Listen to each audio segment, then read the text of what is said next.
RMC, l'immanquable grande gueule. Clairement, d'abord il y a la forme et le fond. On a assisté un peu à Malaise TV hier. On a vu une ministre qui était manifestement dépassée, qui sait qu'elle paye 30 ans de mauvaise gouvernance du soin et qui manifestement n'a pas les clés pour en sortir. Donc elle sait que les 12 propositions qu'elle présente ne seront pas suffisantes. Elle le sait déjà en le présentant.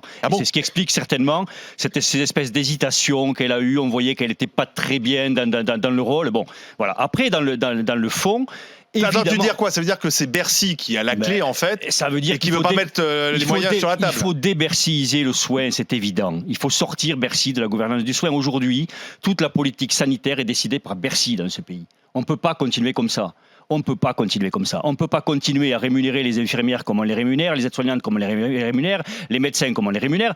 On se plaint de l'intérim dans ce plan, mais l'intérim n'existe que parce qu'on rémunère mal les soignants. Mais l'intérim coûte très cher. Comme on les rémunère mal, il en manque. Comme il en manque, on a des arrêts de travail. Comme on a des arrêts de travail, on doit apprendre de l'intérim. On est dans une espèce de système qui est une roue totalement négative dont on ne pourra sortir qu'en considérant véritablement comme il le faut les soignants. Ça, c'est la première chose. Ensuite, dans ce plan, on a tout un tas de choses qui sont abracadabrantesques. Alors, il y a le numéro unique, certes, mais il existe déjà.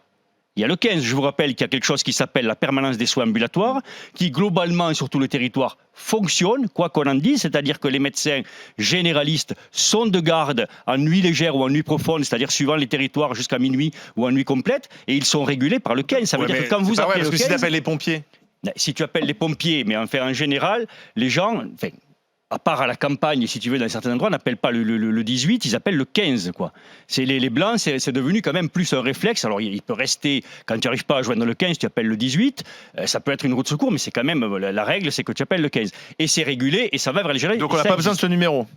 On a besoin d'augmenter certainement, de davantage mailler, de davantage mettre les compétences ensemble, de les faire se parler. Tout ça, c'est nécessaire, c'est évident. Quand elle nous parle aussi de faire une filière gériatrique, c'est évident qu'il faut le faire, on est tous d'accord. Sauf que...